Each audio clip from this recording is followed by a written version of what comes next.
Welcome to SFN, your preeminent source for space and defense news and all things tangentially related. We're your hosts, loyal to the foil here at Houston Mission Control. And we've got Alara of Sirius in low Earth orbit. And we're here live every Sunday night.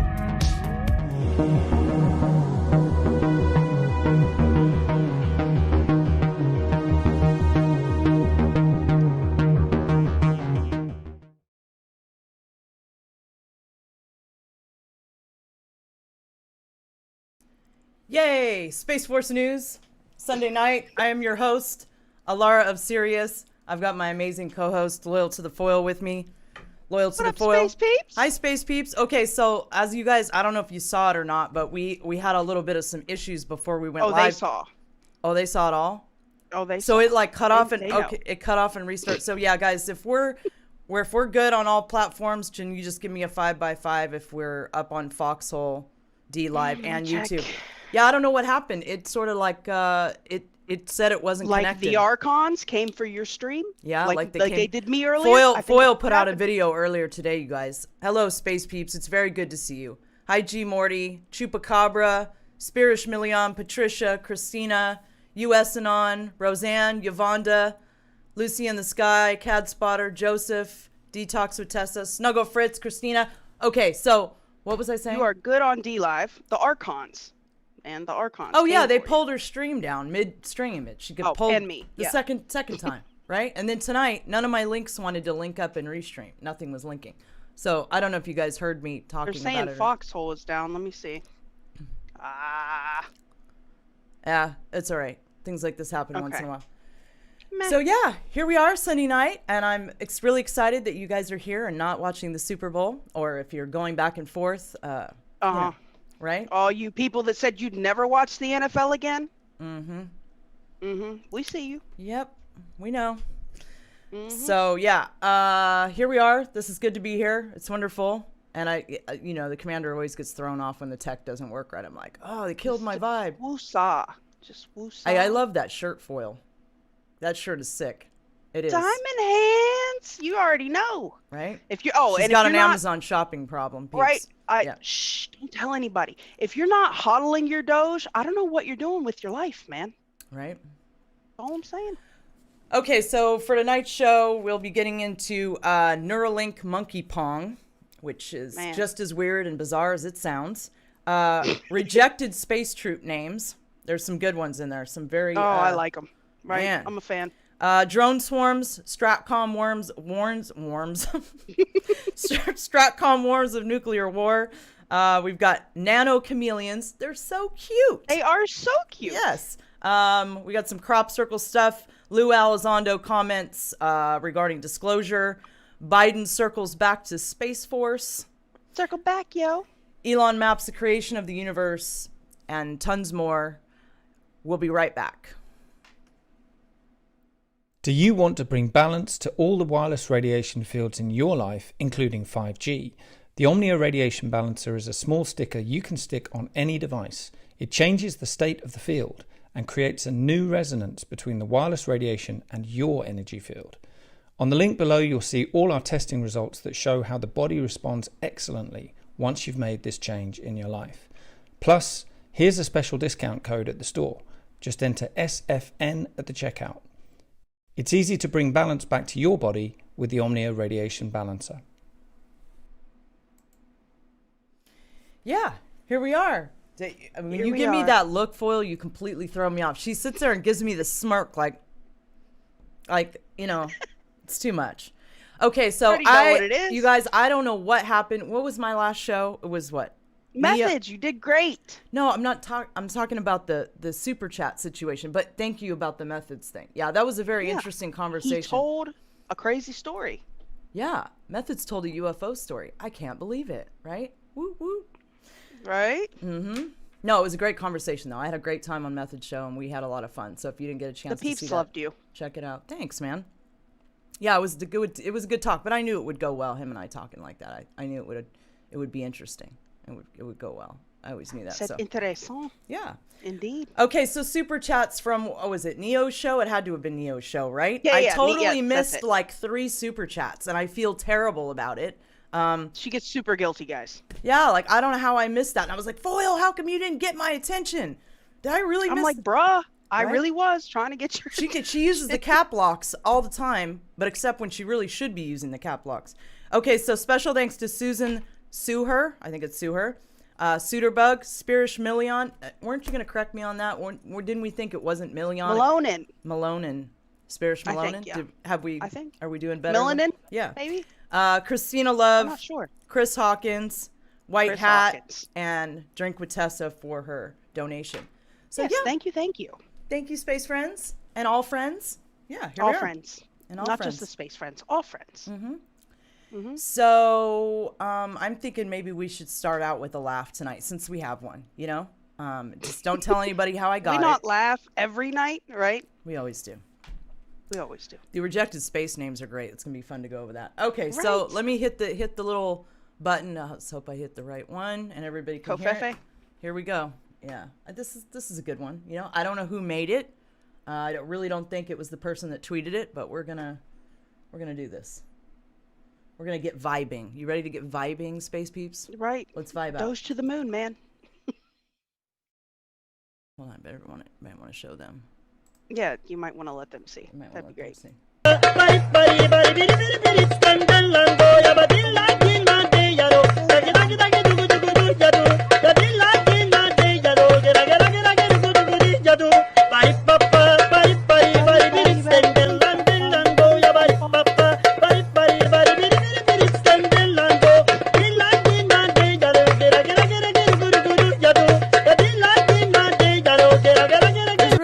Going on in that one, Foil. I like it though. I mean, I like the girls that yell at the cat there in the corner and doze to the moon, and the chick in the yellow. She's been everywhere this week. Yeah, she's like made meme history with that. I don't even know what happened. Yeah, so there's been a couple ones I've seen going around, but I wasn't able to catch all of them. So yeah, I thought I'd share that one. Yeah. So should we jump into some Space Force news or what? Break it down. Break it down. Here we Right. go. All right. How do you say that chick's name? You know, the ginger. Pasaki? That one? Yeah, her. I remember a time when South Park would talk openly about gingers. Yeah, those days are over. Seems like so long ago. That's why I had to call her that. I'm like, you know, the ginger. Oh, you're going to get us booted, right? That's all right. It's my job to be politically incorrect sometimes. All right, so should be all the time. Right. I'm with you. All right, so how do you say her name? Yeah, circle back. You guys know who we're talking about. Circle back. Right. You know? Yeah. Circle back, girl. Right? Pasaki. Okay, so Pasaki, accused of making fun of Space Force, refuses to apologize. This was terrible. Imagine too. that. This is the clip. Spiteful. This is the clip right here. It was so rude. Hold on, let me play it. I don't think is that one it? Hold on, we're about to get a whole Fox News flash, random crap. I'm not Scroll gonna let down. it happen. Hold on. Right? Nope, I'm not gonna let it happen. Man, watch. We're gonna all the damn ads. I think it's there. No. At the bottom in the tweet. The clip. We gotta wait for the commercial to end. Oh, maybe it won't end. Maybe you can skip the ad. Look. Here we go. Mm-hmm. Nope, I told you. Scroll down to the tweet. Look, see? All right. She never listens, man. May ask whether the president has made a decision on keeping the scope of Space Force. Wow, Space Force. It's the plane of today. It's the plane of today. So clever. I am happy to check with our Space Force point of contact. I'm not sure who that is. I will find out and see if we have any update on that. You don't have one. That's why. Oh, man. Look at them clothes, man. Right? I don't even want to start in on that chick. Yeah, really. She's already on our bad side real quick. She laughs like it's funny. Yeah, like it's funny. Made fun of a whole branch of the military. If she doesn't need, this woman needs contact. Is all I can say. One more again. I mean? She needs her UFO experience to wake her up so she understands what the Space Force is. It's so disrespectful. All right, we're playing it again. May ask whether the president has made a decision on keeping the scope of Space Force. Wow, Space Force. Logical question. It's the plane of today. Yay! It is an interesting question. I am happy to check with our Space Force point of contact. I'm not sure who that is. I will find out and see if we have any update on that soon. Right. Yeah. Man. Yep.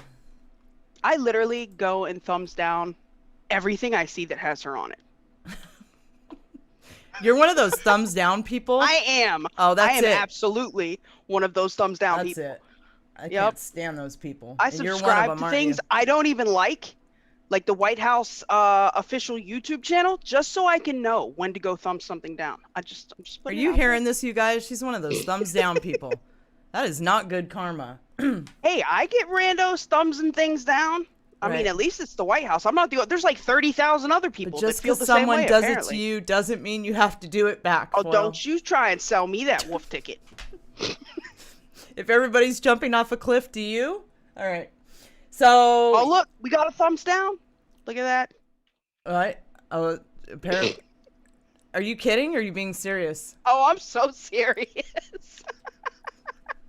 Hey, well, apparently you touched somebody with that comment. C'est la vie. All right. Ranking member of the House Armed Services Committee has called on the White House press secretary to immediately apologize for her response to a Space Force question during a Tuesday press briefing. Alabama Republican Representative Mike Rogers took offense to Jen. How do you say her name again? Paskey? It's Psaki. I Psaki. think they're saying the P might be silent, but I don't know. I mean, I Psaki's think now we answer- should just say it, right? In Psaki. jest to a question about the future of Space Force under the Biden administration. Well, we don't need to go through this article. They got the gist of it from watching the clip. They did. So Brad thinks I thumbs down our own show. Oh, now she there are probably two. did. What did you start, Foil? Funny. Great. Thanks. What are we listening to?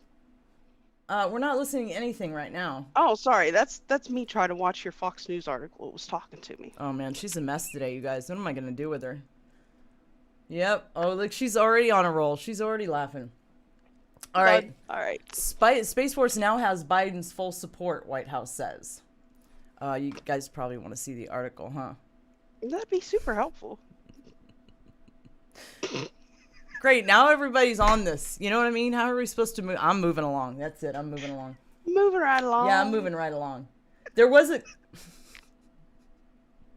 Roles have switched today, haven't they, friends? Oh, man. Okay. Okay, so Sorry, I do it all the time. The U.S. Space Force has the full support of the Biden administration. White House Press Secretary Jen Psaki said during a news conference today. You had to get it started this early, didn't you? The desire for the Department of Defense to focus greater attention and resources on the growing security challenges in space has long been a bipartisan issue, informed by numerous independent commissions and studies conducted across multiple administrations, she added. President Joe Biden and his team, Psaki continued, will not revisit the decision to establish the Space Force, which was officially created in December 2019. Biden does not have the power to eliminate the Space Force, even if he wanted to do so, she said. It was established by Congress, and any other steps would actually have to be taken by Congress, not the administration. Today's comments serve to clarify remarks Psaki made during a briefing yesterday, February 2nd, in response to a reporter who asked if President Trump had made any decisions about the Space Force's scope and future. Wow, Space Force, it's here. We got to hear it again. It's the plane of today. Apparently referring to a question she thought got. She was really clever with that. I know. Poor woman. She has no idea. Nope. Apparently referring to a question she got last month about Biden's preference to Air Force One's color scheme. It is an interesting question, she added. I'm happy to check with our Space Force point of contact. I'm not sure who that is. I'll find out and see if we have any update on that. So, yeah. Space Force full support by the White House. Interesting. Well, at least considering he came out of the gate talking smack. Yes, but at least they eventually came back after the whole Psaki incident, and she had to read a statement where they do in fact support the Space Force. You know, small wins, I guess. Small wins. Okay, so yeah, I didn't know okay. So we got, man, these Space Force names, you guys, we lucked out with Guardians. Let me tell you, because if we hadn't got Guardians, some of them were super to space before. Floaty Boys and Homo The Sapiens. Floaty Boys. The Floaty Homo Boys. Spaciens. Look, listen to some of these. Look, hold on. They got the whole list on this one? Yeah, they got the list. Okay, here's some of the rejected names, you guys. I can't see, so I'm going to have to... Some of them were really bad, but some of them were funny. All right, hold on. Let me move my mic over here so you can hear me. Thanks, Christina. With the dancing lemons. I think they've been watching Space Force News. One of the choices was cosmonauts. Right. Space Cadet, cosmonauts, defenders. Wait. I like Astro Gators. I was a fan of that. Space Marine, Space Trooper, what else? I can hardly see these. I see. Good Lord, you're all out of the screen. And Arrow Man, Apollo. Can you read some of those? Paladin. Screen. Paladin would have been kind of all right, I guess. Lancer, Anti-Gravity Gang. Right. Space Case. I'm a fan of that. Right. Space Crew. Surveyors. The Space Folk. The The Beyonders. The Trekkies. The Trekkies. Clever, right? The Astro Force. Argonauts. Right? Argonauts would have been good. Astro Right? Gators. I like Astro Guardians. Astro Guards. Somebody was on a roll with that one, huh? Right. Astroian. Wait. Wait, let me see some of the What ones. the hell is the Harvards? That's just random. What is the Space Freedom Harvards? Knot? What is that? Floaty Boys. What's up Like with that? Argonaut, Freedom Knot, Exxon Knot. Exxon Knot. Hold on. Exonaut. Why did they make this so small? I can't even see it to read this stuff. So that you can't even see it. That's why, huh? It was It's a conspiracy against me. It is. It always I think is. Guardians was the coolest name, though, that we we really lucked out with Space that name. Professionals. Like, literally somebody suggested that as Right. the official name. I like Homo Spaciens. I thought that was the most clever You one. gotta be and kidding me. The Floaty Boys. That was funny. BOIS, the Floaty Boys. You can tell some of these names that came in, people were serious as a heart attack, and some of these names that came in, somebody was just high, and they just... Right? What are the Harvards? Somebody literally I don't suggested know. that. Like, the Space Harvards? The Astro like- Wingman. Right? Yeah. Blazers. Hey. Right? Yeah, so there were some interesting names. We're lucky. Wookiees, The Wookiees, right? the Anti-Gravity Wookiees. Gang, Rocket Man, Right? Floaty Boys, right? There were some weird Right. ones, you guys. Right? They weren't all bad. When we first I mean, started... they crowdsourced the names, Nicholas, at least. That was nice. When we first started the show, we said cosmonauts. We didn't know what to call everybody, so we tried out a few different Right. names, and Space Peeps is what stuck, right? But yeah, so cosmonauts. We did use that at Cosmonauts. first, so yeah, I remember that. We did use that at first. Oh, then they'd have been crying, Russians! Ah! Would have been all bad. All right. Elon Musk says Neuralink implanted a chip in a monkey's brain, and now he can play video games using his mind. That was something Elon would do, too. Man, he was hyped about it. He was on Clubhouse talking about it, like mind pong. All right, so That's kind of a cool thing. I can co-sign that. Elon Musk's human-computer interface company Neuralink seems to be off to a strong start. We've already got a monkey with a wireless implant in their skull and the tiny wires who can play video games using his mind. Musk said in an interview with Good Time Show on the app Clubhouse Sunday night. Anybody else, I would swear up and down he had to been high. This is something he would do completely sober. One of the things we're trying to figure out is can we have the monkeys play mind pong with each other? He said that would be pretty cool.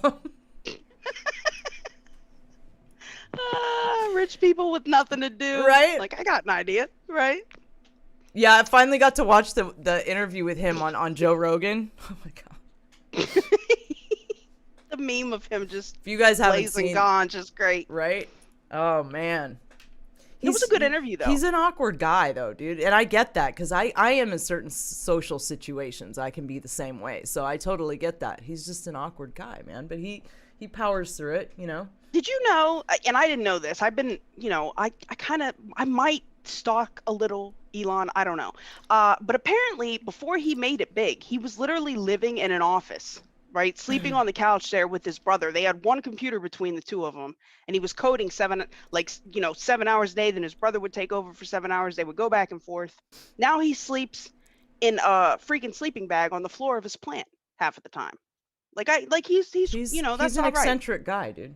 You know what I mean? Yeah, I mean I can support that. Neuralink has been testing Willing to work for it. Huh? What was that? At least he's willing to work for it. He puts the work in. Right. Oh yeah, he definitely does. Even if the monkeys are gonna play mind pong, that's great. Neuralink has been testing neural interfaces on animals for years. In a short video released last year, Neuralink demonstrated its work on a pig named Gertrude. This poor guy.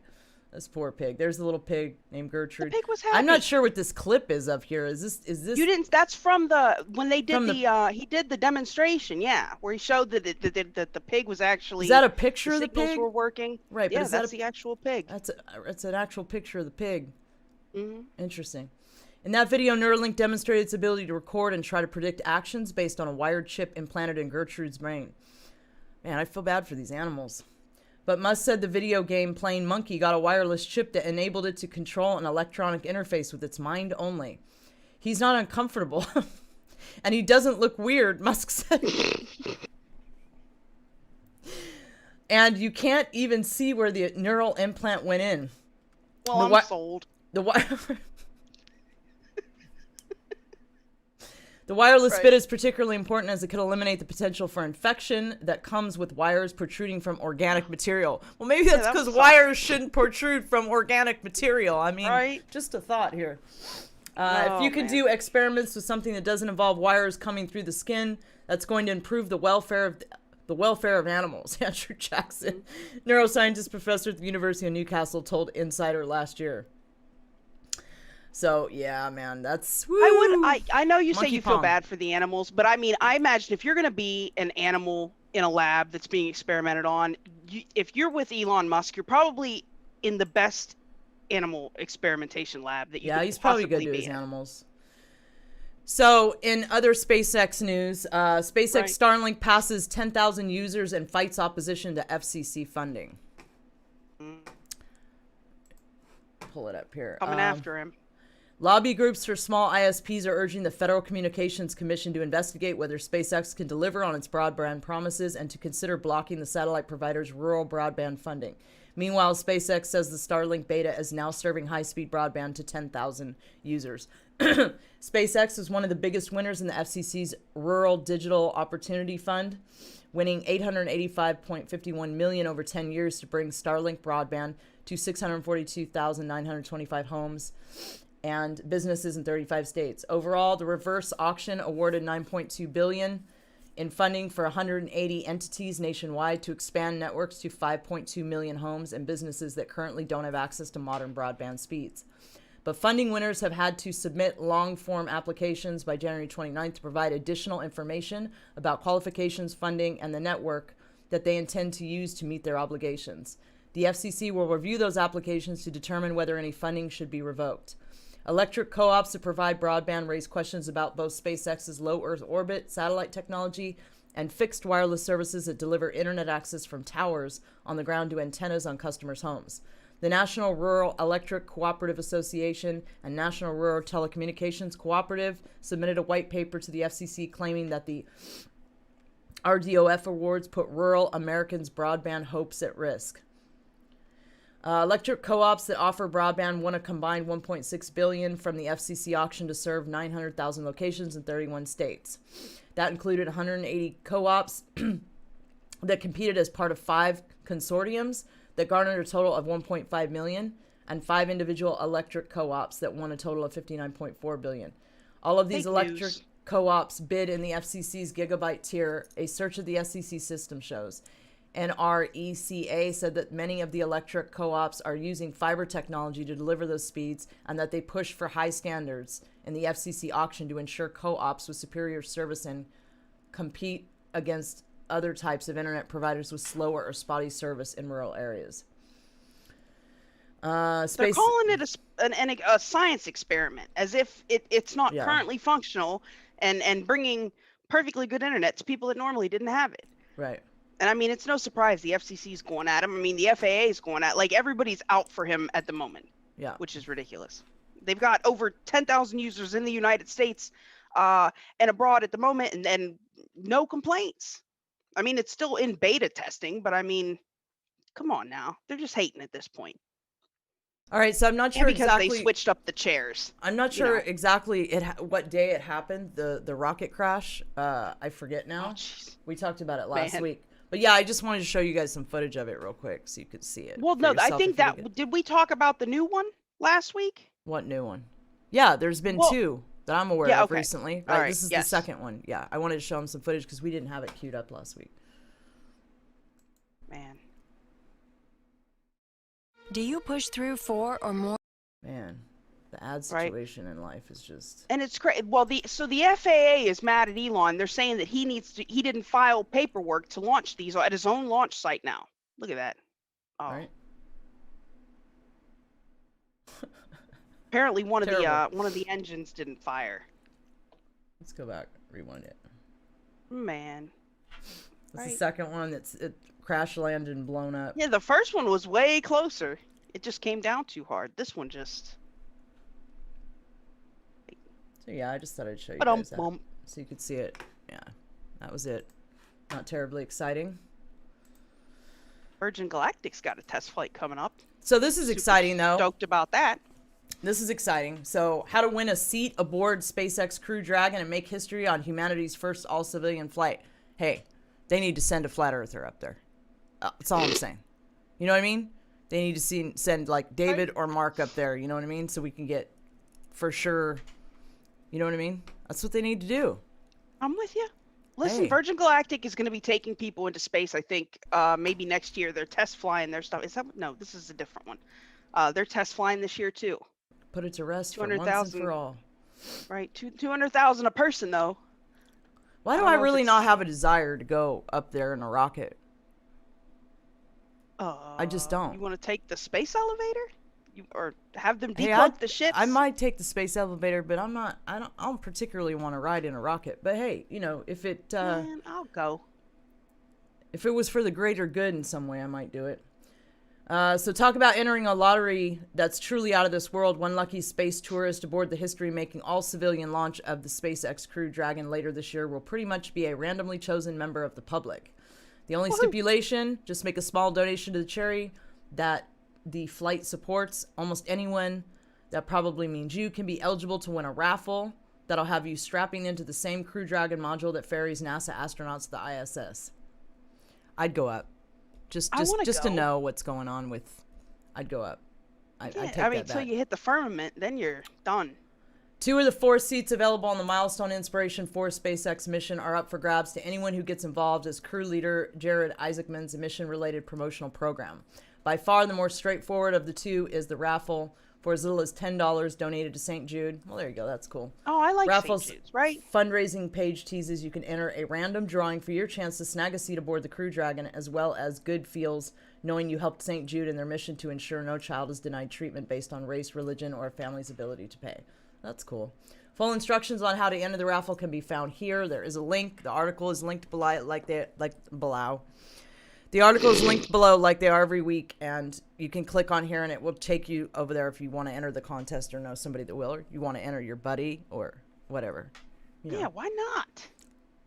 But it's not the only way to secure a spot on the Crew Dragon's Human Cargo Manifest. Budding online entrepreneurs can also enter a more limited competition for one of the 4 seats thanks to a cross-platform that helps boost the Isaacman-founded Sift4Shop e-commerce platform. Entry details can be found at the company's landing page, but the steps are pretty simple. Launch an online store, blah, blah, blah, blah, blah. So it goes into all this. You'll have to check out the article if you're interested. But yeah, I thought we would definitely mention that that's going on. So donate to St. Jude's. Oh, thanks, Chris. Look, he says he's got to go. It's such an honor to experience all of this with all of you. Much love, peace, and blessings. Yeah, be the blessings. Thank you, Chris Hawkins. Amen, sir. Really appreciate that. Yeah, didn't mean to forget you last week. That was completely, I just didn't, it's not as easy to see the super chats in Restream. If I don't catch them right away. In fact, I had told her last week, I was like, I need to figure out how to put this over here. In fact, I'm going to do that right now. Now that I'm They said you're getting better at ignoring me, Alara. That I need to step up my game. I'd be in trouble if I didn't. That's not messy. Man. All right, now I can see the see the chat Challenge better. accepted. Now I can see the chat better. Challenge accepted. Right? Look, she's like, oh God. Yeah. It's all right. We'll get through it. All right. So yeah, thank you for finally reading a super chat, Foil. I appreciate that so much. You know? Look at that. Yeah. I'm that's working great. over here. I'm yeah, working. She's progress, right? NASA picks Elon Musk SpaceX to help with a $99 million mission that will map the creation of the universe. Now this is exciting. Right? Look at this picture, Elon. Much better, I right? know. They picked the best pictures. This of looks this like guy. this looks like a mall picture. You know, like when you went to glamour shots. Yeah. Right. That's his glamour shots pic. Looking good, Elon. All right, so Right. NASA's picked Elon Musk SpaceX to launch a telescope. Chris Hawkins, thank you. He said, "Be the mother effing blessing." Amen, sir. $100 super chat. Good looking out. Wow. Thank you, Look at Chris. that. That's all the love right there. We appreciate that so much. Thank you. Right. Okay, so NASA has pissed. Woo! Yeah, look at this, you guys. It never gets like this. We're not even through SpaceX yet, and we're already out of hand. Can you imagine when we get? Oh, and we got a new treat for you guys too. We're gonna try something out after defense. You know, because defense is such a bummer. We're gonna try something out we've never done before, and if you guys like it and it hits, the things that I love, guys. we'll keep doing it. If it doesn't hit, then wah, and we move on, right? But I think you might. I think it's funny. I think you might enjoy it, right? But it's gonna add a couple minutes to the show, so we're gonna have to cut back somewhere else, right?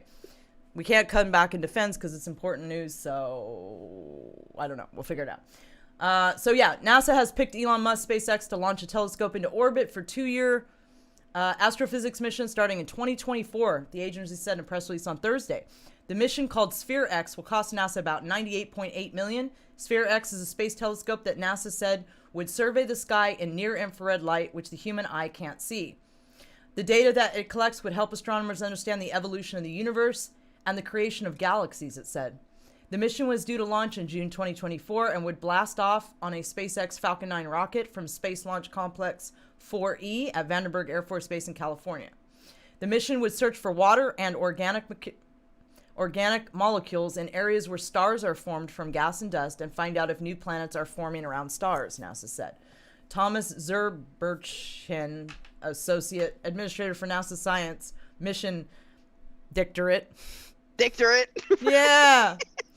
NASA's Science Mission Dictorate said in 2019, it's a Space Force news joke for anybody that's new.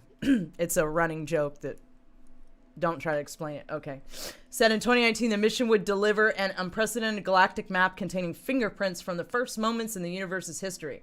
SpaceX said in a tweet on Thursday that SpaceX mission would collect data on more than 300 million galaxies and explore how the universe was created. Well, this is exciting. Actually, it is, yeah. SpaceX is the latest in a long list of tie-ups SpaceX has with NASA. The most recent has agreed in November when NASA certified SpaceX to fly astronauts on its Crew Dragon spaceship, making it the first commercial spacecraft ever to receive the certification. Wow. It's kind of cool, right? I'm a fan. Yeah. All right, so what else do we have as far as Matt Smith SpaceX? said Elon is going to rule Mars with an army of cyborg space chimps. I can see it. That sounds about right, yeah. Oh, I can see it. Are we on to defense already? I think we are on to defense. Are we? Yeah, I'm already seeing China, so boy. I think we're on to defense. Oh, yeah. You know, time for gloom and doom. Here we go. Right? Gloom and doom. It is foil defense time. Wah, wah, wah. Right. Right. So this should be no surprise to anybody. China and Russia have now demanded an unconditional U.S. return to the Iran nuclear deal. Okay. See, Trump was just kind of pushing them to the side. Like they claim in this article that Trump was trying to get Iran to agree to a more restrictive measure, but that really, I don't think that was really even it. I think he was just like, you know what, keep messing around, fafo, you know, and he's just going to keep putting more restrictions on them economically and as far as being able to buy weapons or what they're able to produce in their own country. We saw how he did when they ventured into Iraq, but now China and Russia, two of the other joint comprehensive plan of action signatories, are pushing the Biden administration for a full return to the 2015 accord under its original terms, as Iranian leaders continue to do the same. Here's the thing: Iran has already said they are going to continue to produce, nuclear fuel. They're going to continue to purify it. They're going to continue along their path until somebody gives them a better deal. Nobody wants to return to the original terms of the accord. Russian officials have repeatedly urged both Trump and Biden to return to the deal without any conditions.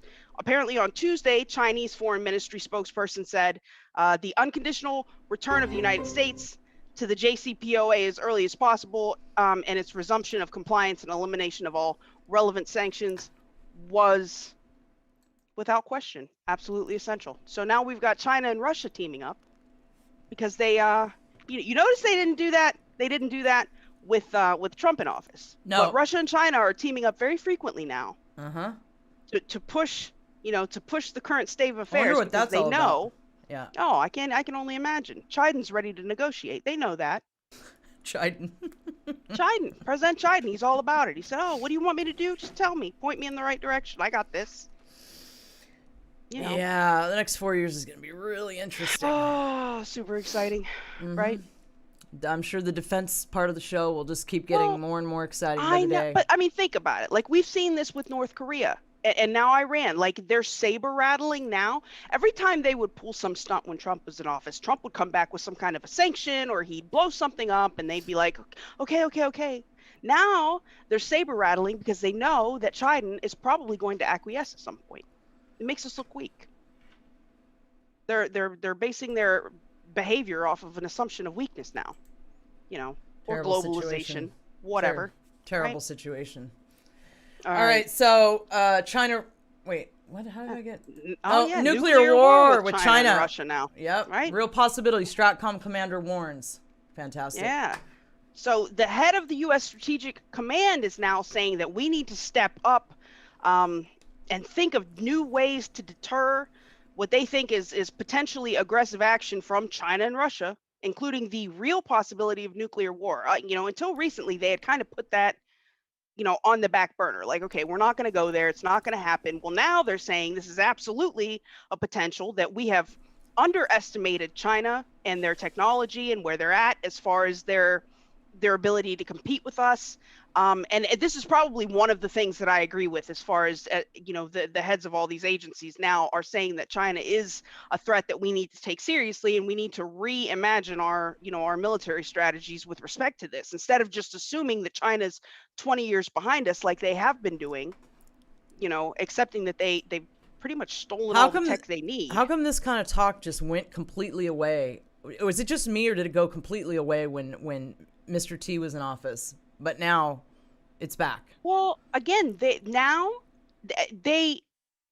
these guys, these military dudes, they have to know that the world is looking at China. Like I said, that he is operating from a position of weakness. Right. Whereas with Trump, he was like a wild card. You don't know what he's going to do. He might bomb your general. He might, throw some sanctions your way. He might, he might just send some drones and bomb your house. Like you don't know. You don't know. Right. Now they think they know, and they think that by pushing this kind of rhetoric, it's going to force us into a position where we're willing to negotiate because we want to get back onto the world stage. We need the acceptance of all these other nations, whereas Trump was perfectly willing to go it alone or go with our solid allies. These guys want the UN's acceptance. They want acceptance, from all of these, titans of industry globally. They want the acceptance of all of these other leaders in these other countries that before Trump would have just been like, right, keep it moving, which is why. But yeah, Stratcom is definitely saying that we need to be looking at not just the potential for nuclear war, but that we need to acknowledge the rise in cyber attacks, and that there are threats coming from space as well, which could be good for Space Force. Did you see? Because they've been trying to. Did you see Dr. Sala's? He made a tweet and he put out an article, if I remember correctly. I don't have it saved, but talking about China sending a rover to Mars to take pictures. Yeah, the Tianwan-1, I think it should be there. That it's coming up there soon. It should be there relatively soon. And he alluded that them trying to take pictures of what's there, right? Oh, I don't listen. I'm sure they don't believe whatever story that we've pushed. Oh, they know. They have to know. I mean, in all fairness, I wouldn't believe it either.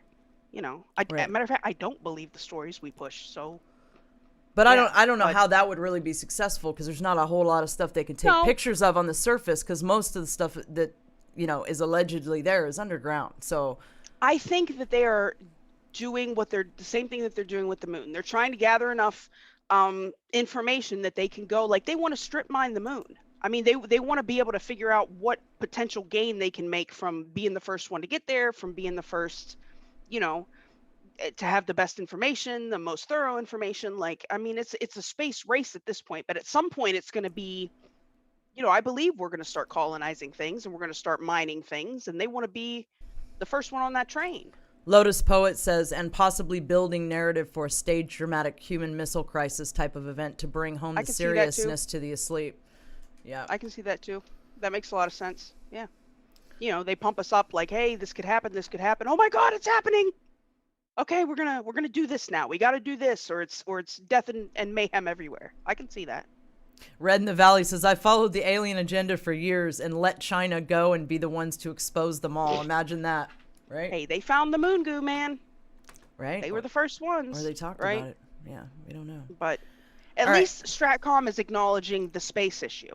Because Psaki and Biden and them were trying to laugh it off or play it down like this needed to be, a peaceful place, a universal common ground. Well, it's the strategic high ground, and it's just not going to play out that way. I'm glad that there are some people that, as jingoistic as it may seem, are willing to push this issue. All right, Air Force swarming drone program to take the next step. I've been monitoring these drones and the swarm I monitor the whole AI situation. So do you. So interesting. Air Force swarming drone program to take the next step. We talked about this on the show before. They had ran a test, and they had it pretty much failed miserably. So now they've revamped the program, and apparently they're going to be re-executing the same kind of mission that they did before. They said that they did the forensics on the previous fail. They corrected what needed to be corrected. So now Golden Horde, which is what they are calling it, which is part of it's called the Vanguard Advanced Technologies Program. So this Golden Horde, they've basically created a network of like small expendable drones that are tied together with these like data link radios, and they connect. I mean, they literally look like the birds. If you've ever seen like when the birds are swarming in the sky, and they all follow the same kind of. Good night, Vicky. I don't know. Oh, good night. I don't know if it's a mesh network or what that they're using, but so they're going to be testing that. They said they've got like 9 out of their 13 objectives that they have completed, and they're hoping that the next thing is going to be a little more on the mark. The only other thing I wanted to mention from this is that they have a program that they call Skyborg. I'm not even kidding. Oh, well, that sounds good. Right? I'm super psyched about Skyborg, where they're going to be using this like autonomous wingman technology, where they're going to have unmanned aircraft flying with manned aircraft that are going to be operating independently. Yeah. Right? Skyborg. And then they're going to be carrying drones, these swarms as well, apparently. It's freaking wild. Yeah, it's the what do you call it? So if you guys want something to dig on, go look at that Vanguard Smart Dust Vanguard systems. Smart Dust, the drone swarms, all of that. All that really the AI related stuff is a deep rabbit hole, dude, and a very frightening one when you go through it, actually. I was going to do a video on it, but I just never did. I'm weird about doing videos by myself. Maybe one of these days I'll actually do that, or I'll just come on by myself. Well, you know me. Who knows what the future robot holds. Rants fairly regularly. I'm terrible with having a schedule, but, I got some robot rants out there. That stuff is horrible.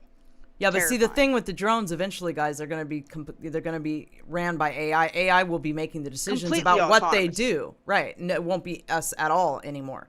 And that's the moment that it gets really frightening. Yeah, we're actually going to touch on that here in a few articles. And we were talking about that last week, I think, where they decided they were not going to outlaw the use of completely autonomous, militarized robots. They decided to be okay with that. So that's crazy.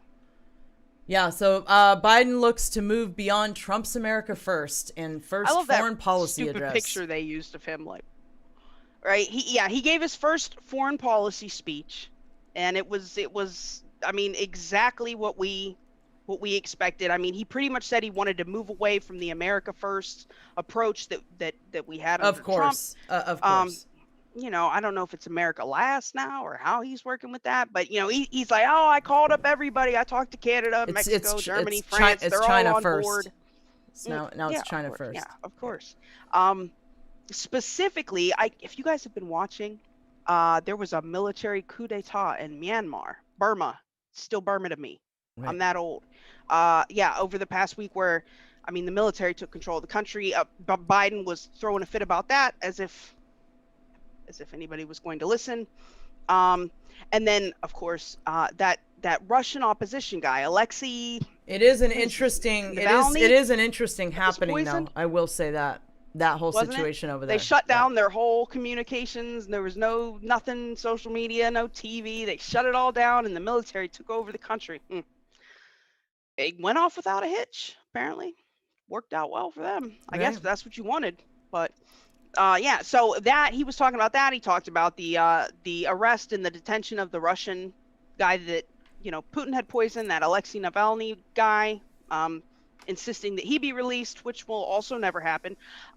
Also to note, he spoke on the war in Yemen. Now, if you remember, I was talking last week about how we were no longer going to be selling weapons to the Saudis, that he had put a stop on the agreed upon weapons transfers to the Saudis because the Saudis were having this like proxy war in Yemen where they were attacking the Houthi rebels that are funded by Iran.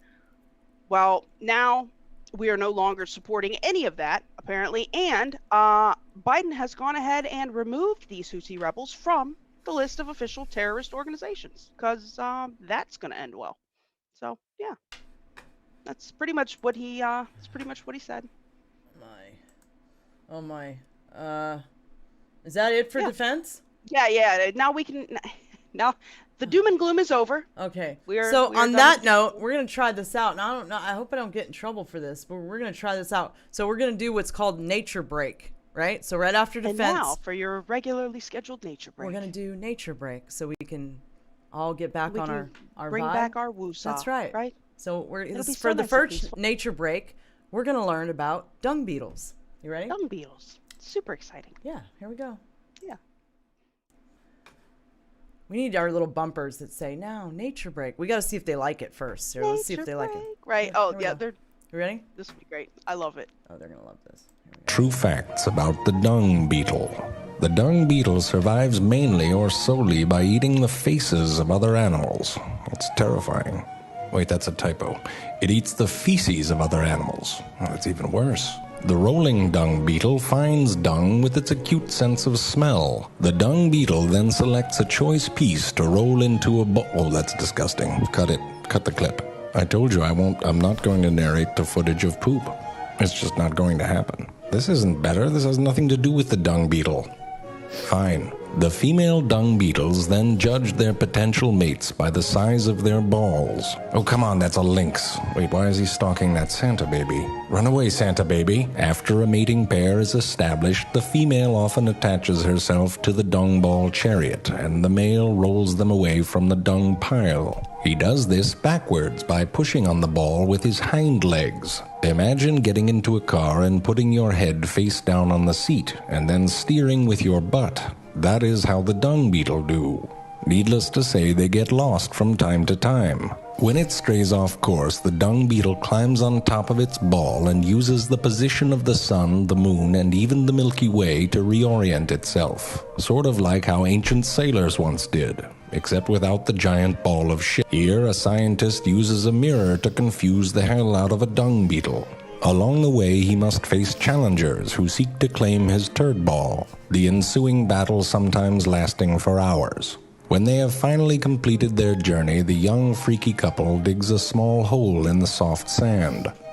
The female then lays her eggs inside the dung ball and then seals them up, using more dung, her saliva, and her own feces, just for good measure. And then when the baby is born, it eats its way out. The circle of life. Just remember, no matter how bad your job is, even if you shovel crap for a living, at least you're not doing it naked and with your mouth and then eating it. I love that guy. Now you know what we do in our spare time, you guys. Right. So yeah, I don't know. I thought Nature Break would be cool. You know, I'm a fan. if we I'm can a find fan. videos as interesting and funny as his every time. Right, I'm a fan. So it's an idea. You know, we thought we'd throw it out So what do you there. guys think? In the chat, 1, if you like the nature breaks, is that something we should do all the time? 2, if you thought it was horrific. Right? If you thought it was terrible, let us know, right? Yeah, 1, if Right. you think Nature Break should be part of the show. 2, if you thought it was a terrible idea and, you know, moving right along. Right. 1 for good, 2, it was a terrible idea. Right. Oh, Oh. we're Ah. getting a lot of 1s, All so it right. looks like they Looks like we're Nature doing Break. Nature breaks. That's right. Yeah. And now for your regularly scheduled nature break. Right? All right. Well, Okay, that guy's guess funny. that's So a the win.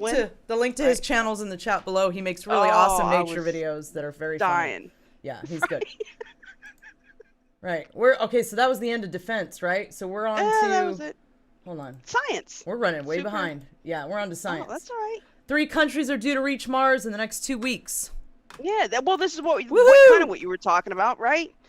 If you remember, it takes like 7 or 8 months to get to Everybody Mars, and I likes think- Nature Break. We're winning. They like Nature I Break. know. Yeah. Look at that. See, look, it put us all in a good mood. We started laughing, and now we're all over defense, and we're ready to move on to weird science. We're good. I like the defense, but okay. Right. Well, we need to know we it. were- But, yeah, go. Yeah, we need to know it, right? Okay, listen. So here's the deal.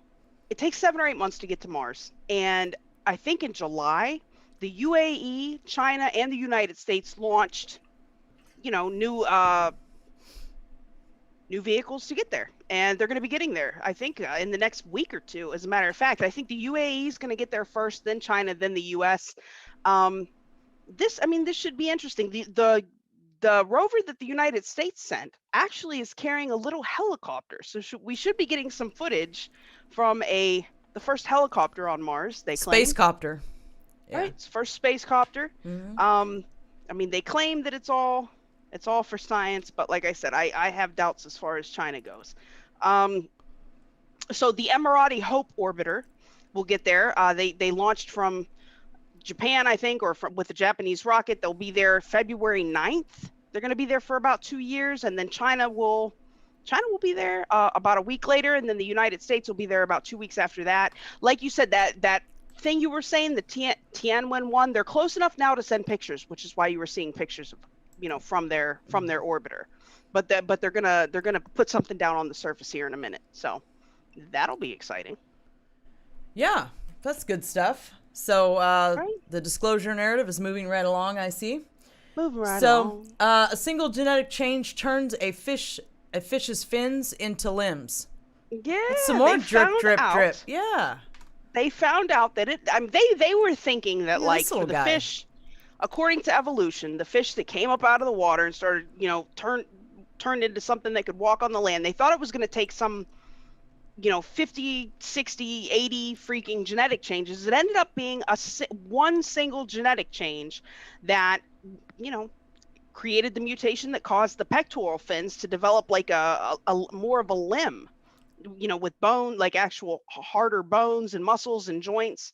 They had a study, of course, Harvard University figured it out, that they were running, and they were able to determine, let me see, what was the gene? That I don't remember. 2 genes, the VV2 and the WASLB genes can independently both cause that change. So That's they only wild. needed mutations in That is one so gene to make wild. this happen, right? Oh, if you scroll down, you can kind of see the little picture. Wait, down. I know, those are cute little fish right there. Yeah, they don't show the fish with the limbs. I want to see the wonder if fish they- with limbs. They don't. Yeah, they Hey. didn't say if they actually made this happen. I think they're just kind of speculating that that's how it goes. I want to but see the you fish can with, see- with the limbs, I mean, you can see right there where they're talking about the zebrafish mutant. That third picture on the right, Which how one? they've got the extended right there. Where? This See guy? the human arm? Yeah. On the third one, Oh, yeah. He doesn't have arms, though. I don't understand what's happening here. he's got joints now, and those red Correct. things, those are extended bones, Okay. right? That would enable him to use his little finnies to come up out of the water, apparently. Oh, that's exciting. All right, Yes. look at them figuring stuff out. I think octopuses are fascinating. You know that? Octopi. They're- If there's something on Earth octopi. that literally She corrects came, me. Octopi. Excuse that me, literally came Commander, from somewhere but else. It's octopi. Yeah. Well, I mean, they could be octopuses. Hey, I'll say pusses if I want to. Octopuses. You don't want me to put a cock in this fight, man. Listen. Oh, yeah, I'm Foil. done. Yeah, she's done. We're on a roll today. Not octopi. on a good one. We're on just a womp roll. This is one of those shows, guys, but that's Right, okay. it's At least all right. it's Super Bowl night. All right, so new plasma propulsion system generates a hell of a lot of thrust. Indeed. Let's see. So Dr. Fatima Ibrahimi from the U.S. Department of Energy's principal research team there has now determined that she can use plasmoids and magnetic fields to generate thrust, which would, make the trips to places like Mars or, up into the cislunar highway much quicker. They traditionally, chemical rockets, you get a lot of thrust, but it's only for a second, and then it kind of cuts out. They've got to drop the boosters.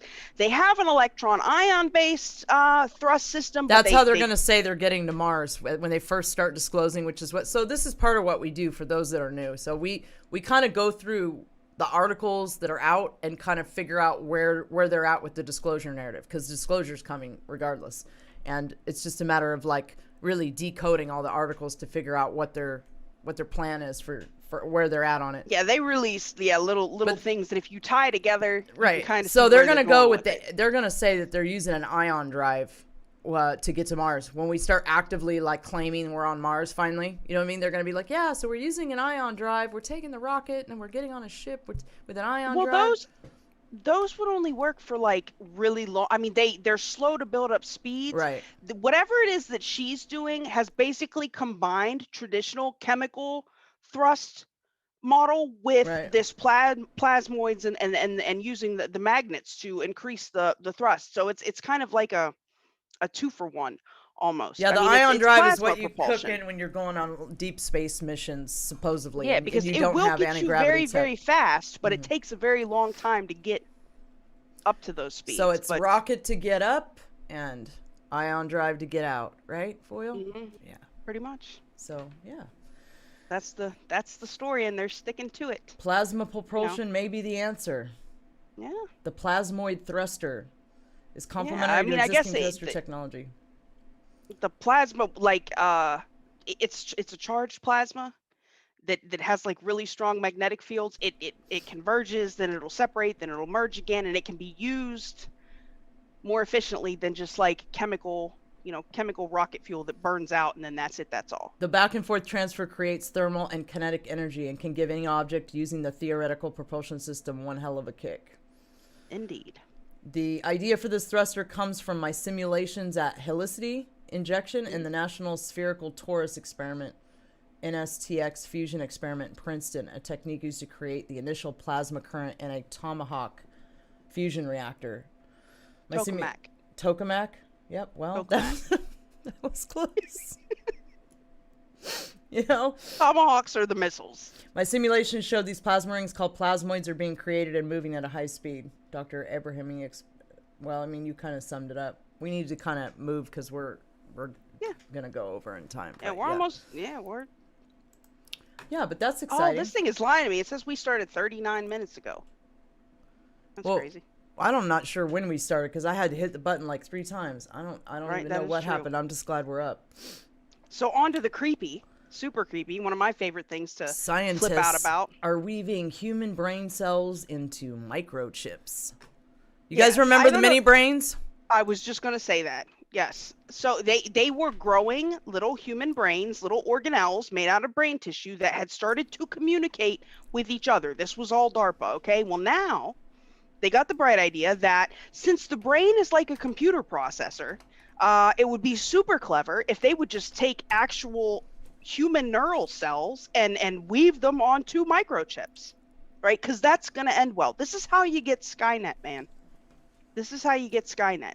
So, scientists from England's Aston University are physically integrating human brain stem cells into AI microchips. According to a university press release, the goal, scientists say, is to push the boundaries of what AI can do by borrowing some of the human brain's processing capabilities. You see it, they're guys? Do you see it? There's those of us who are going to commune with nature and become more one with our planet and fix our planet and love each other, and we're going to go that direction. And you have another sect of the population who's going to go in the polar opposite direction, and they are going to get assimilated into the Borg. So those of you will be assimilated. It's going one of two ways here at civilization. So I mean, they're even called like Skyborg. I mean, come on, guys. Yeah, I will be going the nature direction. Nature, right. God, unity consciousness, love, ascension. Right. Yeah, I won't be joining the Borg. But I can clearly see the path being drawn for those that are, you know. Oh, there is a complete divergence going on, and you're going to have to pick at some point. I remember people talking about it, you know, people that would talk about this sort of thing, about how during the ascension process that there would be this end times madness and that everything would polarize really dramatically. And now we're actually watching it happen. It's very bizarre to watch. It's just this it almost feel like sometimes when I'm out in public, Foil, like the sleepers, you know, and I don't say that in a condescending way, you know what I mean? I was at that point, and I probably in another perspective to a higher dimensional being, I'm still asleep, you know what I mean? So it's all perspective, but I look at them now and I love them, but we don't even see each other. It's like, and you're on a different plane. Yeah, I feel like at a certain point, literally they won't be able to see me anymore. But it's like, I don't even know how to explain it. Maybe you guys have experienced what I'm talking about, but it's like I can see it happening. We're shifting onto different planes, and I think at some point, I don't know, that they won't be able to Matt see. Smith says NPCs. That's yeah, that's what they. Yes, like that. That's what they are to me, and it's like I don't feel any anger towards them. I don't feel any resentment. It's useless. That's a useless emotion. They are where they are. They're just not ready to transcend that level, and it's okay. You know what I mean? Just send them love. You just send them love, and you know, it's pretty frightening what we're watching happen. You know what I mean? I mean, even Elon, as involved as he is in all this, you know, he's been warning. I say he's my favorite evil overlord, but I feel like he's maybe kind of try. I mean, he thinks AI is about to be. He has a different perspective. He's trying to find a middle way. Foil. He has a different perspective because he doesn't understand. This is what it seems like to me. Okay, he doesn't understand there's a creator. He hasn't had some of the experiences that say you or I have had, or people in our chat. Okay, he doesn't think there's a creator. He thinks the only hope for humanity. Now put yourself in that perspective. And I used to be an atheist, so I know. In his perspective, transhumanism is the only way that humanity evolves beyond the limitations. Right? Yeah, when you don't understand the spiritual path, the creator, and you don't understand that we develop abilities through the spiritual path that are on par with this sort of agenda through technology. When you don't understand that stuff, then this is the path you take, thinking, believing you're doing something to help humanity. I get it. You know what I mean? And he does. And I think he may actually be trying because he thinks that this is the best option, considering, you know, like you said, his perspective and what he believes, you know. Right. Well, we hope that Elon has a really splendid contact experience. I think. Hey, as long as if Elon has a shift, if he has a shift in consciousness like that, imagine with his following and his influence. So let's just keep praying for Elon. Yeah, that he has that shift, because we already see little signs of him kind of caring and, like, you know, doing things. So, like, let's just keep radiating love at him and praying for him and hope that he has that, whatever he needs to put him on that level of, you know, where he starts. Yeah, but it's not just him. You got these DARPA mad scientist guys, like I said, putting human brain cells on microchips. Like, that is not going to end well. Yeah, so go ahead and finish about the human brain cells on. No, I said my whole little bit about that. Okay, so I said my whole little bit about that. Yeah, this is crazy times we're living in, you guys. Impossible Burgers, bleeding, additives, need more testing, lawsuit alleges. The heme, man. The heme. Don't trust the heme. No, I do not trust the heme. Yeah. Well, so the Center for Food Safety it filed some court papers saying that they are insistent that the heme requires more testing of the additive. Nobody knows. I mean, we know that it's a plant-based hemoglobin. Like if you know hemoglobin carries iron, oxygen in your blood, it's what makes your blood red. Well, plants have something similar. What is it? Hemoglobin, I think. Oh, this is so I think disgusting. that's right. I can hardly take right. it. Well, I mean, yeah, leg hemoglobin. Sorry, like legume, leg hemoglobin. It's a proprietary thing with Impossible Meats, but it's absolutely. Divine Fractal says, can we put Gates, Bezos, and Zuckerberg on one of the experimental rockets? Yeah, that'd be great. Right, I vote for that. Yeah. So anyway, the heme is what makes this thing bleed, and they had gotten like some super fast processing through the FDA. They had said it was all right. They gave it. They gave it a ranking with like color additives, but that's not what it is. So now they're getting some pushback, and they're insisting that more testing needs to be done. I guess we're gonna have to see what happens. They're gonna have to prove that it's safe now. Well, that's good. At least we're winning in that respect. Right? Yeah. Nano Chameleons, guys. Look at them. They're so cute. You want to see them? Right, show them. Look. I don't even. You go ahead, because I don't have this article up for some reason. I don't know where it went. Nano Chameleon is the I sent world's it to you. smallest known reptile. Look at him. He's half Look the size at of him, a he's thumb. so little. The woman or the male is even smaller than the female, I think. I remember his reading little it, but I hands. don't see it. I know, he's so cute. He I looks want like he 100 has of little them. fingers instead of the mitten things, you know, that chameleons have. Does he not have those? I don't know.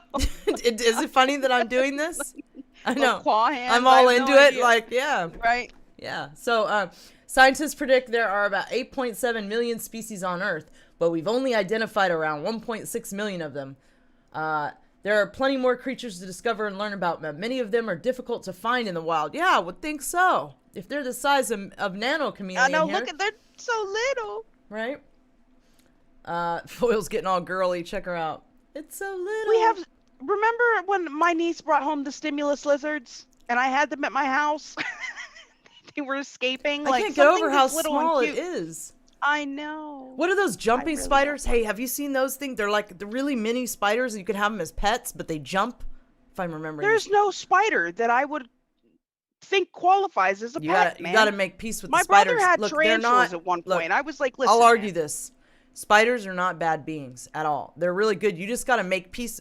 It's about your fear. You gotta let go of your fear. It's a lesson. You know what I mean? Like, I'm cool with them now. I got used to them in Hawaii. They're everywhere in Hawaii, and most people will rip their what do you call it down? They'll rip the webs down. The webs. The what do you call it? They'll rip them down and stuff, and I'm like, no. After a while, I got used to them. I liked them being on the patio. I was like, oh, look at all the friends I have in the webs and Nope. all over the porch, and Nope. they got to be my Kill it with friends. fire.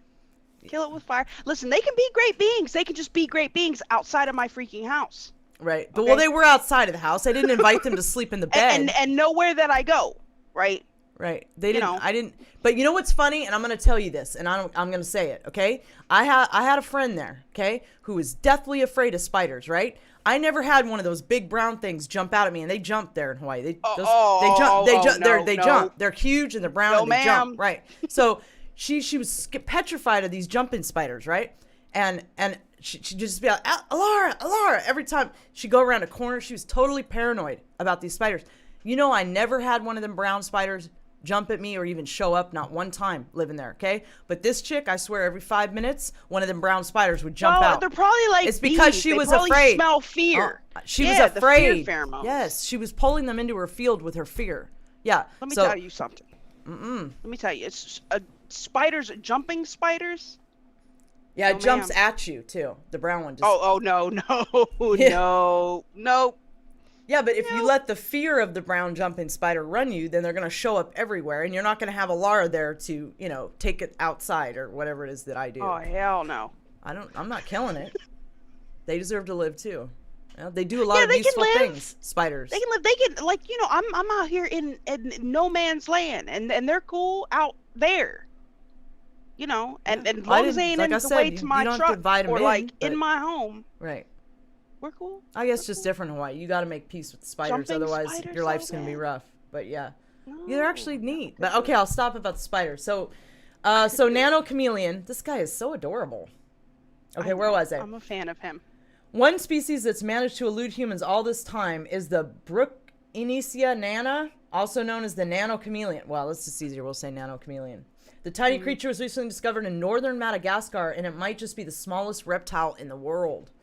So cool.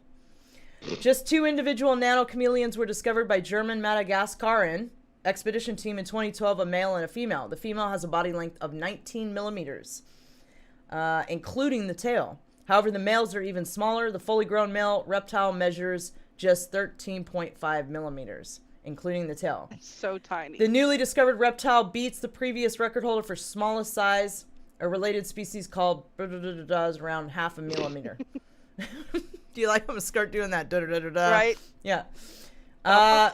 Yeah, so this is so exciting. I think it's the nano reptiles. He's super cute. Right? He's so cute. I wonder if you can buy them.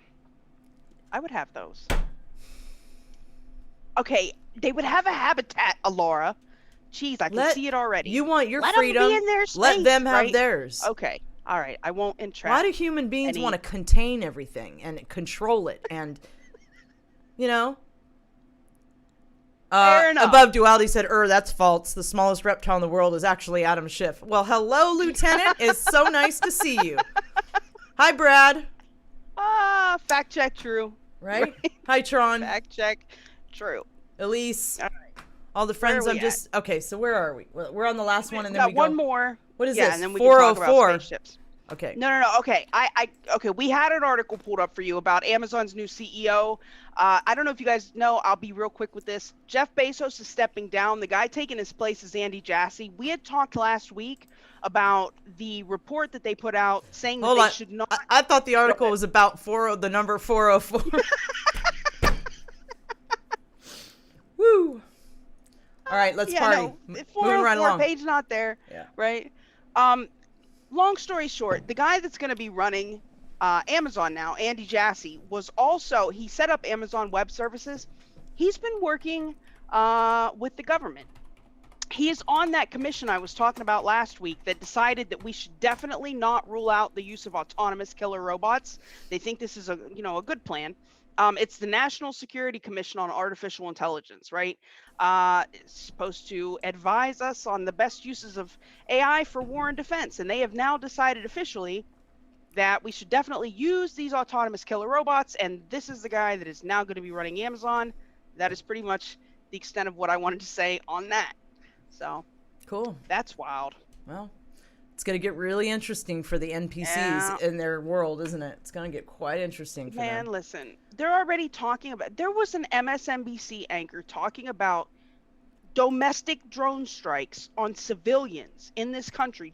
I heard about that. What do you think is going to happen when they have autonomous killer robots and they're mad about, MAGA hats or whatever? Like, it's just... We just got to keep it. Not a fan. We got to keep it pushing.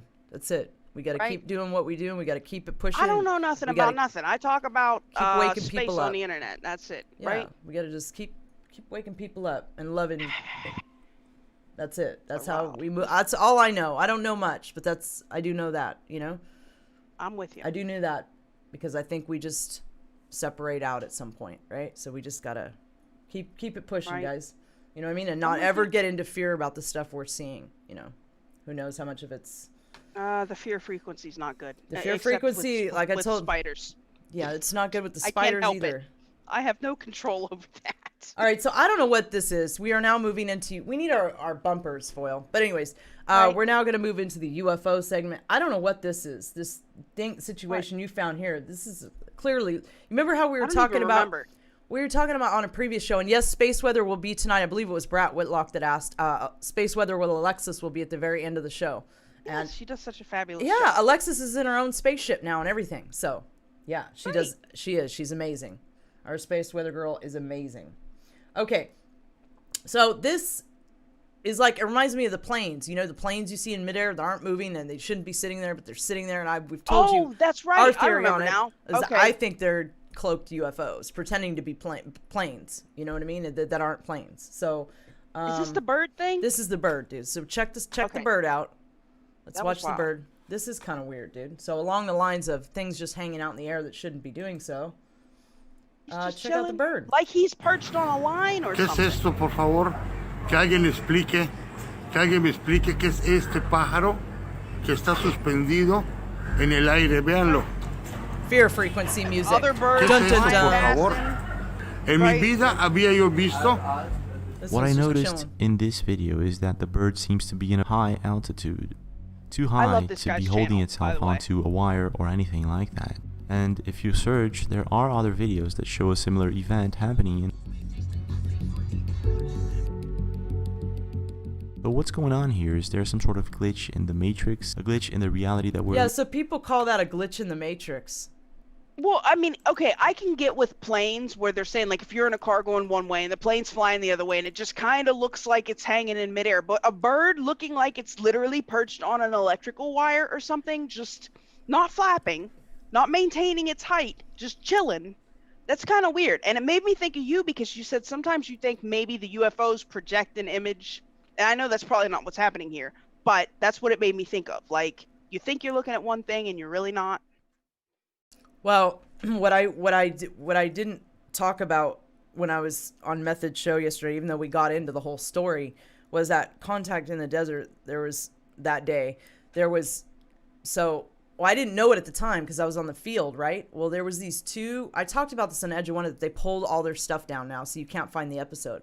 But anyway, there was these two UFOs that I didn't expect nothing to happen at a CE5 at a big event like that ever, right? But it did, right? But a lot of it was weird stuff. It wasn't just like, I kind of know when it's normal sort of hello pop-ins by them and stuff like that. But this was weird. There was these two UFOs that came out of nowhere and they looked like fire, okay? And I'm trying to remember what they even looked like now. It's been so long since I've talked about it or even thought about it. Were they beings, do you think? They look like maybe... butterfly. They look like butterflies. They look like butterflies that were on fire. Okay? And they phased in and they phased out, and they did this a couple times. And they were, everybody, you could tell the people that had never seen a UFO were like, oh, whoa. They were tripping. They were like, what is that? And I was like, that's not like no UFOs I've ever seen, right? Like they put on a display. There were these butterfly things on fire. It was crazy, right? So this is what occurred to me later, right? So after that all stopped and I left the field, right? And I ended up getting that one ship on tape. Well, then I realized those two TR-3B craft were sitting right above all that, right? And that's when it occurred to me. I was like, I think those were projection. Projecting the coming thing? from those crap. Yeah, I don't think those were normal. So I don't know. You guys let me know maybe what you think your opinion could be of what those were. But it occurred to me, once I knew that those ships were up there cloaked the entire time, I was like, I think we were looking at a projection. Maybe their projection calculation was just off. They meant to project the bird like it was on the line, but they missed. I don't see why they would project. I don't see why they would project a bird. I mean, look, they try to blend in is what they try to do. They're really not supposed to be exposing themselves, right? That's the conspiracy going on this planet. Because clearly there is one, a huge one. So why you would project a bird? So I don't personally don't think that this bird situation is. I really don't know what to think about the bird. You know, it was just kind of weird. I thought it would. It's weird. Peeps. It's got my mind going. You know, I don't have any sort of. Did you guys see the video just now? Did I play it for the audience or just for myself? They saw it. Okay. Well, no, they saw it. Okay. So Foil dug this up on Reddit. Now she's good with the Reddit. So this video is a crop circle being formed that was caught on tape. This has only happened a couple times. Only known footage. It's the only known one. This. Oh wow. Okay. So this is really cool, you guys. If nobody's ever seen footage of a crop circle being made, this is kind of what it looks like when they're made in a legitimate sense, of course, not the hoax ones that other people make to try to throw salt in the game. Right. We're talking about the real deal. So check this out. This is pretty cool. This is wild. I think it's from like 96.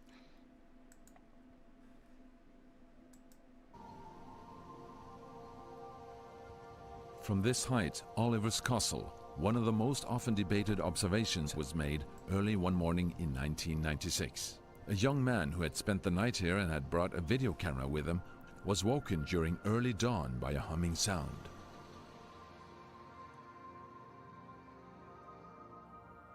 Here I'm standing at Oliver's Castle at precisely the same spot as John Whaley was standing in August 1996, when he supposedly for the first time in history, managed to film the creation of a crop circle. Woohoo! Right?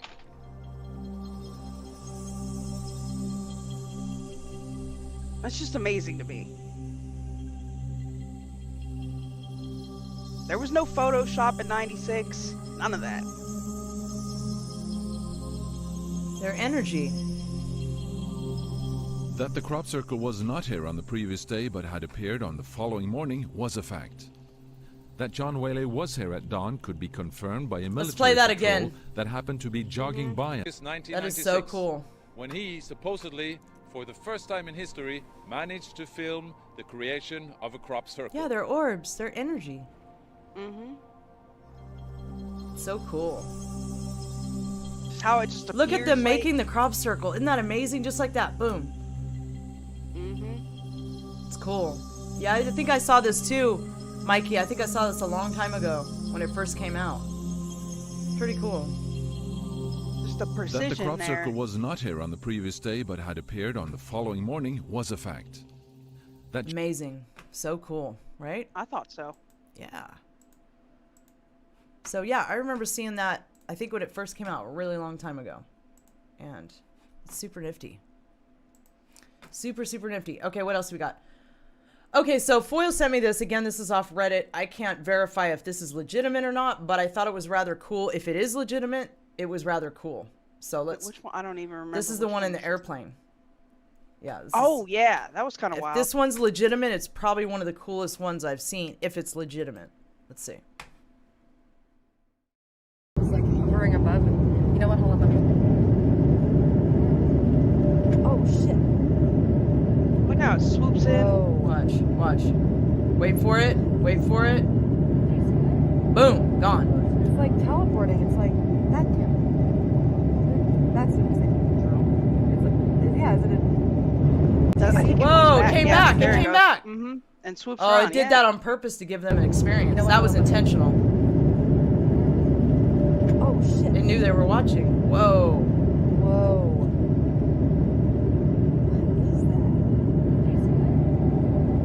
It's like teleporting. It's like Space Friends. That's interesting. Yeah, is it Watch. Whoop. Air Force? Circles back. It circled back. Circle back. Yep, it circled back. All right, how do I get... Oh, I gotta make the video go small again. So yeah, I think that's... If that's legit, that's pretty crazy, phenomenal right? footage. I think that was just filmed like within the past month or something, the person on Reddit had said. Okay, so up next we have surface of Mars is seen by the Curiosity rover with the sound of the Martian winds captured by InSight lander. So yeah, Foil sent me this. Thought it was kind of cool. Thought we'd check it out. Elon had tweeted about it. This is the Martian surface, allegedly. There we go. Or Greenland. Something like that. It's pretty, actually. Mm-hmm. It looks like a cooler version of Sedona. Thank you, Valhal. Hallie? Valhal. Yeah. Nailed it. Boom! Yeah, it's kind of cool, right? Maybe someday we'll get to go to Mars, not just the rich folk. Maybe. And the Right. military. Wouldn't that be nice? Teleportation for everybody. Right? Stargate. Hey, you got to start somewhere. That's why we're doing the Space Force News, right? Got to keep the heat on. Okay, so Elizondo's comments. I thought these were kind of interesting. So again, this was dug up on Reddit. Whoops. Hold on. Let me stop this situation here. Okay. So I don't know. I think Foil sent me this. This was, oh, I forgot to get Patricia's picture. Patricia sent a picture. Where is it? Let me think. Oh, it's in my Telegram. Maybe I can get it real quick. Patricia sent in a picture that she took in the sky of something weird. So I thought I'd show you guys, but I forgot to grab Patricia it. Sturdal? Yes. I can't say her last name. That's why I never say it. It's not intentional. It's because I can't say it. So. Let me save it real quick. My bad. I didn't save it, you guys. So let's just put it on the desktop. You found it? Yeah. You can feel free to talk to them while I'm saving the picture. We for love it. aliens too, Dickie. Yeah. We think it's great. We think they're great. Okay, so said no Venus. We had some pictures, Lori, that were sent allegedly of Venus. The Russians have now claimed Venus as their own. We talked about that at some point here, right? Where's the picture? Oh, here it is. Okay, I got her picture. I'm trying to move it. Oh, can you move it across 3 screens? Back, girl. Ain't no circle back, girl. Okay, here, I got it. Wait, I moved it. Where did it go? Oh, man. Oh, boy. Come on, Alara. Where's the... Oh, man. How do you move it across 3 monitors, dude? The struggle is real. Here, watch. I'm going to put it... Wait, I'm going to stick it in the Bernie memes folder. Here we go. Bernie memes. Yeah. Right? Those played out after like a week. All right, here we go. Oh, I got it. Okay. See? I got you, Patricia. All right, let's check out Patricia. How do you say Patricia's last name? Serdal. Serdal. Let's check out Patricia Serdal's picture that she took. And where did you take this, Patricia? It's kind of cool. I don't know what you caught on camera, but you caught something weird on camera. She was in the chat. I don't know if she's still here. Oh, wow. What's going on there? I don't know. She was cruising down the road and she took that picture. It's kind of cool. Look what's... I don't know what's going on here, but look. Yeah, there's like a light. You see that over here? You see that? There's like a light over here, and it's like kind of a light streak going right here, and then there's that dark streak here, and then there's a white something. Right. There's something weird going on right here. I don't know exactly what, but something weird. So yeah, thought I'd show you guys. Oh, thanks for sending it to us. Patricia's picture. Yeah, thank you for sending it to us. All right, so let's see. So Alessandro's comments, and then we will do space weather with Alexis from Ascension Space weather. Space weather. Where was I? Okay, here we go. Lou Elizondo. Yeah, so we made a couple comments I thought were, interesting while on the topic of disclosure. So Lou states he's doing these podcasts because there's a media blitz he's involved with, and this is part of phase 2 to reach everybody. They just need to us having the conversation, and it's happening. He's working on a new project with Lakota tribe and references their oral history being consistent with what we are witnessing today. Senior government officials are making fake accounts to monitor the public discourse on UFO Twitter. He keeps alluding to it being an intelligence operation with phases, and they're moving on to phase 2, the international cooperation phase. Interesting, right? In reference to Chris Mellon saying it's not foreign or ours, Lou agrees to this and says basically you can't give people the information all at the same time because they will choke on it. He said it's been here for a while. It's not ours, and we have to exercise caution with giving out the information to the public. He says we may have led to some surprisingly simple answers. The interviewer brought up Lou's quote on what if it wasn't mankind, but it's mankind's. Lou struggles to answer this. He says we live in a 3D world where time is a function of the 4th dimension, where space is a linear process. Space and time are joint. Space-time is flexible. He says the linear universe we experience isn't actually linear. He gives the example of an electron. Initially, we are taught it revolves around the atom. Now we know about the electron cloud, where it's both present and not present in the same area at any given time. Fact check, true. The present is a moment in space-time where the future is transitioning into the past. He uses a cigarette as an example. The future is the unburned part, and the burnt part is the past. The burning area is the present. That's how we experience it, the infinitesimally small burning area. What if there are things that can experience a larger part of the present than we can? What if there's a species out there that can experience the universe? Like the Q continuum in Star Trek? What if there's a species out there that can experience the universe with an extra level of dimension, meaning more elements of the future and past are experienced in the present? He gives the example of him being there, having the ability to have the same conversation he's presently having 5 minutes before then or 5 minutes after it. He alludes to the possibility of these UAPs not being experienced or seen by us because we aren't intersecting with their dimension at particular points in time. He says that the example of the cigarette burning, there's an uneven burn, and that translates to our past, present, and future intersecting and overlapping unevenly at points. Okay, so this part is interesting too. We need to be cautious about how we define life. He says life out there may be fairly abundant. Mankind, the possibilities are limitless. Every time we put a limitation on nature, it displays there aren't limits. When the interviewer asks Lou a few questions at the end, he asks, is it mankind or mankind's? Lou's turned the question back at the interviewer, who states, mankind's, plural, Lou said. He would go with mankind's also. This is Elizondo explicitly stating yet again that there are other humans out there, and that this goes exactly with what Bigelow recently stated in a George Knapp interview, that he believes there are ETs, hybrids, and others that look like humans that are right here walking among us. This dovetails also with a Russian general stating the same thing to a reporter live on video. He states that disclosure is a process, and we are in the middle of this right now. It's the recognition that the Earth isn't the center of the solar system, and we are in the throes of realizing this fact. Humans are not alone. There's a lot of opportunity with this. So anyway, I just thought some of those comments that he made He's right. were rather interesting. Is he still rocking with what's his face? Tom DeLonge? Tom DeLonge? Of course, yes. You know what?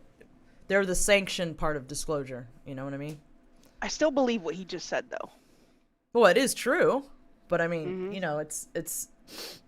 But anyway. I mean, it's funny because like literally what he's talking about, like it sounds like the freaking Q continuum on Star Trek. Yeah, they're just Rain. The links to everything that we talk about is always in the description below. So you can always find the links. It'll be listed under the disclosure section, high strangeness, and disclosure section, which is at the very bottom of the description.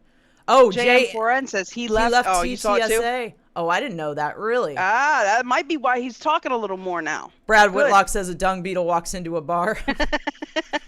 That's why he's been doing podcasts. So he might, you think he might flip the script here and actually start really disclosing?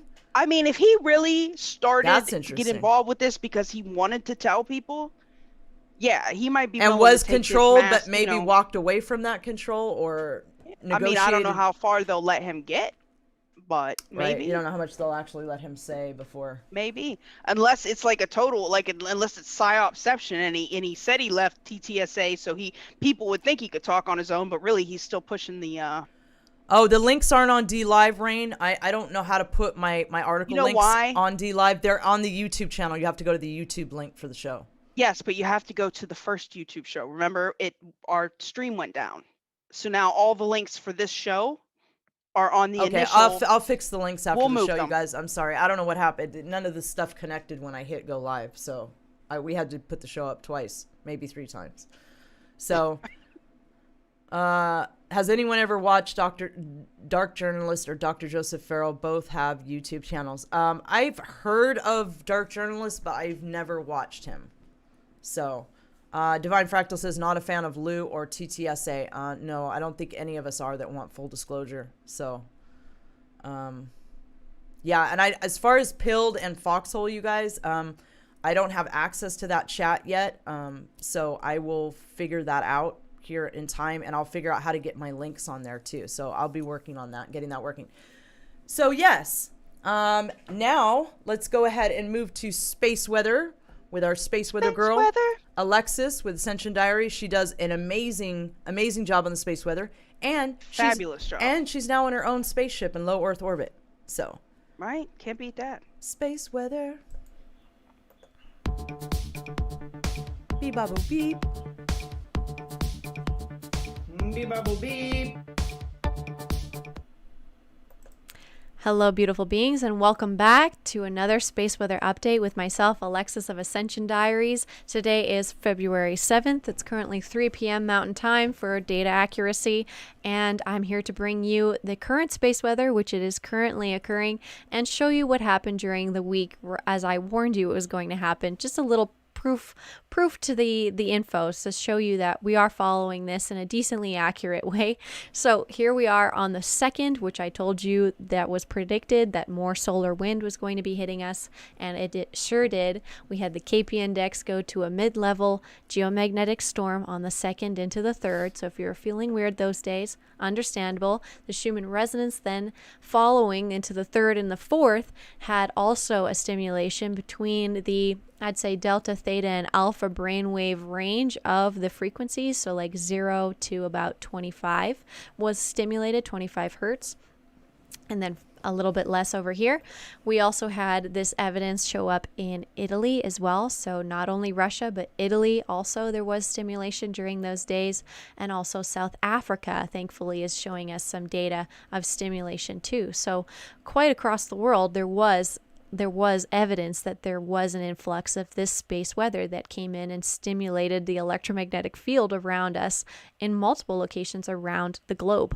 So currently what's going on is we're experiencing this CME that came out on the 3rd. A coronal mass ejection is a big ballooning ball of gas and particles that are released from the sun in a kind of magnetic weak spot. So there it goes. Big ball comes out on the 3rd, into the 4th, into the 5th, and the 6th.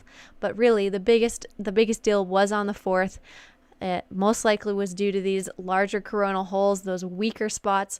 And then we had a geomagnetic storm land last night on the 6th into the 7th, which was reaching a K index of 5. So that's a larger storm level. And so if you are, again, feeling a little strange in the body, don't worry about it. There is some evidence here that it's not you.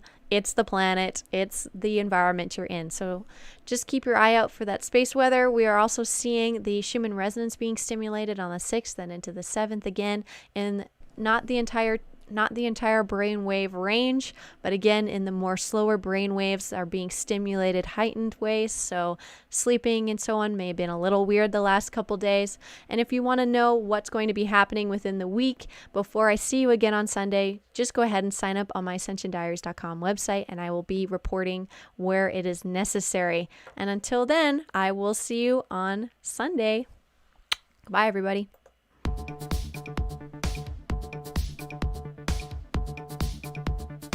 Beep bubble beep. Beep bubble beep. I love that. Thank you so much, Alexis. You do such an incredible job with the space weather updates. Fantastic. Yeah. Alexis's links are in the description below. Normally, if the show had gone up right, but I think we're gonna get all the links together. The mods are already on top of it. So yeah, in the original link, I'll move everything over to the actual show that showed up though after the show. So anyway, we apologize for that, guys, but sometimes these technical issues are just beyond your control. So a couple of announcements. Let me check Cash App and Venmo real quick and make sure there's not any super chats that were left in there that I have not seen before we close the show. Much love to the people that donated today. Thank you. Right? Yeah. So it looks like I think we're good. Whoops. Yeah, we're good. Okay, so yeah. So a couple of announcements before we close the show. So Brad's show, Brad CGZ, his show is going to be on right after this one. I believe it started at 7 p.m. So yeah, if you're looking for something to do after this, go and check out his show. I believe he's over on D Live, Foxhole, maybe even YouTube. I'm not sure. Also, Brad will be on with me on Wednesday, 6:30 p.m. Pacific, 9:30 Eastern on Wednesday. Brad CGZ will be on with me. Yay! And yeah, I'm looking forward to that. That's my buddy, and yeah, I love hanging out with him. Yeah, it's gonna be awesome. He does incredible videos, you guys. If you're not familiar with his work, please familiarize yourself. He was pulled down, and he does incredible work. You can find him on other platforms now. If somebody has his link tree handy, please go ahead and post that in the chat. So Conspiracy Couch, finally back. All right. So it's going to be coming back with a bang. We're going to be having what we're calling the Great Flat Earth Debate on February the 18th, which is a Thursday, 10:30 p.m. Eastern. Our special guests for that show will be Mark Sargent and David Weiss. So yeah, this is going to be Those are Flat Earth OGs. We got some Flat Earth OGs coming on for this show. Yeah. So we're going to be having a roundtable for the first half and discussing the topic. And of course, with love, we're not going to get into any crazy arguments or anything like that. Yeah, that's not how we roll over here. All conspiracies are welcome on Conspiracy Couch. That's right. And then the second half of the show, we will be taking callers, though we will be running the show through Discord with a moderator now instead of doing it through Zoom. So yeah, so excited to be doing Conspiracy Couch again. That show is a lot of fun. And I think this is a perfect way to get the show going again. I want to say a special thank you, as always. Patricia, I don't know if you were here earlier, but we showed your picture. Yeah, she just said thank you for showing her picture. Oh, yeah, you're welcome. Yeah. So, what was like? Oh, yeah. Thank you to the mods. You guys work so hard. You do an awesome job. Space Mods. Yeah, thank you so much, Space Mods.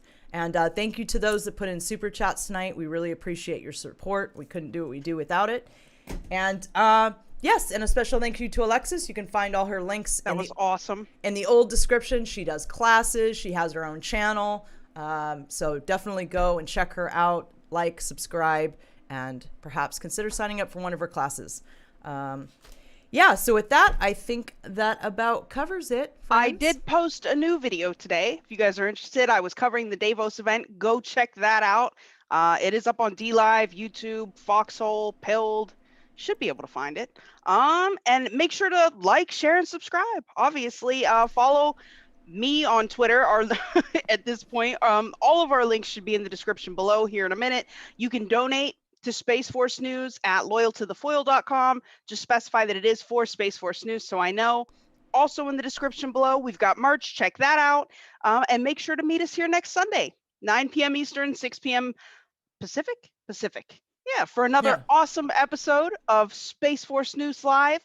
Keep your eyes on the skies and stay loyal. We are your news in this dimension and the next. Good night, Space Peeps. We'll see you next Sunday. Deuces.